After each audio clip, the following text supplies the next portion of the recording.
Bismillahirrahmanirrahim. Assalamualaikum warahmatullahi wabarakatuh. Perkenalkan, nama saya Resudiyantara Alwi dengan NPM 10070216014 dari Program Studi Teknik Industri, Fakultas Teknik, Universitas Islam Bandung. Di sini saya akan mempresentasikan hasil penelitian saya yang berjudul perancangan kebutuhan jumlah operator produk backpack optimal menggunakan metode workload analysis dan workforce analysis di kasus yaitu Civic Riki. Pada presentasi kali ini terdapat beberapa pembahasan. Yang pertama ada pendahuluan, tujuan pustaka, metodologi penelitian, hasil dan pembahasan, dan kesimpulan. Yang pertama adalah pendahuluan. Civic Riki merupakan bidang industri manufaktur yang bergerak dalam memproduksi tas, yang hasilnya yaitu mini backpack, backpack, sling bag, dan tote bag. Perusahaan ini terletak di Cibaduyut, Bandung, Jawa Barat.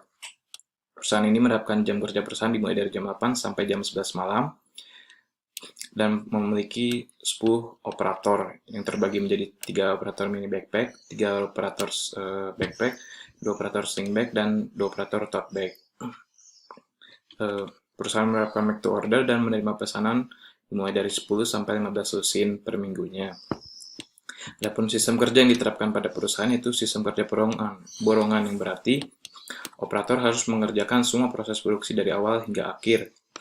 Mana proses produksinya yaitu adalah pemilihan bahan, pengukuran bahan, pengolahan, pemotongan bahan, penjahitan, dan pemeriksaan.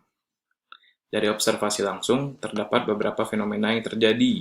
Yang pertama yaitu ada operator produk backpack dan mini backpack tidak dapat memenuhi target produksi, jam kerja operator yang kurang ideal, dan operator sering mengeluh akibat kelelahan dan nyeri pada tubuh bagian atas sehingga operator baik melakukan kegiatan yang tidak produktif.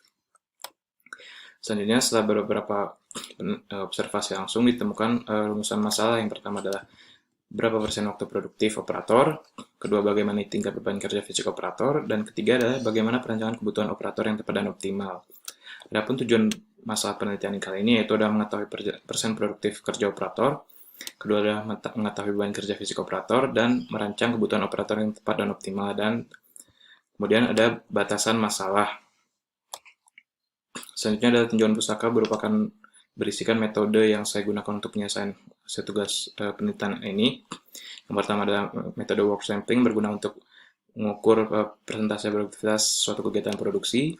Kemudian ada workload analysis untuk mengetahui tingkat beban kerja operator ketika melakukan pekerjaannya dan dapat membagikan informasi tentang alokasi sumber daya manusia. Kemudian yang terakhir yaitu adalah workforce analysis, merupakan metode penentuan permintaan tenaga kerja untuk menjaga kelangsungan produksi normal dengan mempertimbangkan perputaran kerja karyawan dan persen tingkat kehadiran. Selanjutnya ada metodologi penelitian dapat dilihat sebagai berikut. Kemudian ada hasil pembahasan di mana diperoleh faktor penyusunan operator pemoloan didapat dari pengamatan bagaimana cara kerja seperti keterampilan, usaha, kondisi kerja, dan konsentrasi operator ketika melakukan pekerjaannya.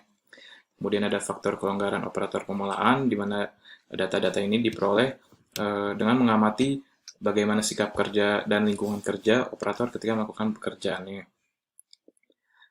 Selanjutnya ada hasil dari presentasi waktu produktif operator, di mana dari total kegiatan produktif sebanyak 197 dan jumlah pengamatan 234 diperoleh bahwa persen waktu produktif sebesar 84%. Dan data-data ini sudah diuji data dengan seragam dan uji kecukupan dengan tingkat kepercayaan 95% dan tingkat kedetalan 5%. Data semuanya sudah seragam dan cukup. Kemudian ada juga diperoleh ketahui bahwa persentase produktif tertinggi yaitu operator 2 dengan 85%.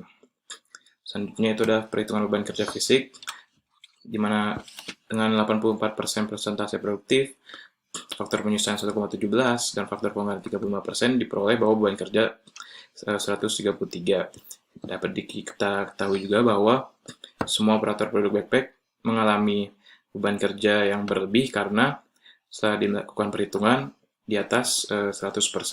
Maka dari itu dibutuhkan penelitian selanjutnya itu dengan merancang beban kerja penentuan jumlah operator dengan workforce analysis dengan mempertimbangkan tingkat kehadiran, perputaran kerja karyawan, dan didapatkan hasil sebesar 33,6% dan 0%. Setelah melakukan perhitungan workload analysis dan persen kehadiran dan perputaran kerja karyawan, diperoleh bahwa perancangan usulan penambahan operator sebanyak 2 orang Karena dapat diketahui rata-rata beban kerja aktual yang tadi 137% menjadi 82,%. Hal ini menunjukkan bahwa dengan usulan jumlah operator menjadi 5 orang pada produksi backpack termasuk dalam kategori in-load atau normal. Karena sudah mendekati 100% yang berarti beban kerja sebanding dengan kemampuan atau dapat diterima operator. Selanjutnya itu solusi perbaikan dengan membagi aktivitas kerja di mana operator 1 pemulaan, operator 2 dan 3 menjadi pemotongan, operator 4 penjahitan, dan operator 5 yaitu perakitan dan pemeriksaan. Mungkin dengan pembagian kerja ini awalnya akan membutuhkan penyesuaian awal dan proses produksi terhambat, namun diharapkan dengan pembagian kerja ini waktu kerja yang lebih singkat dan pekerjaan menjadi lebih produktif karena beban kerja sudah terbagi menjadi rata. Selanjutnya itu adalah kesimpulan. Yang pertama adalah hasil beban kerja fisik dengan metode WLA diperoleh bahwa semua operator produk backpack mendapatkan nilai di atas 100% yang berarti beban kerja berlebihan. Kedua, presentasi 3 operator produk backpack mengindikasikan kegiatan yang dilakukan sudah produktif karena tingkat produktifnya tinggi di atas 80%. Yang terakhir adalah hasil penambahan jumlah operator optimal cukup sebanyak 2 orang karena terdapat perubahan beban kerja yang awalnya sebesar 137% menjadi sebesar 82,4%. Sekian dan terima kasih. Kurang lebihnya mohon maaf penelitian ini. Wassalamualaikum warahmatullahi wabarakatuh.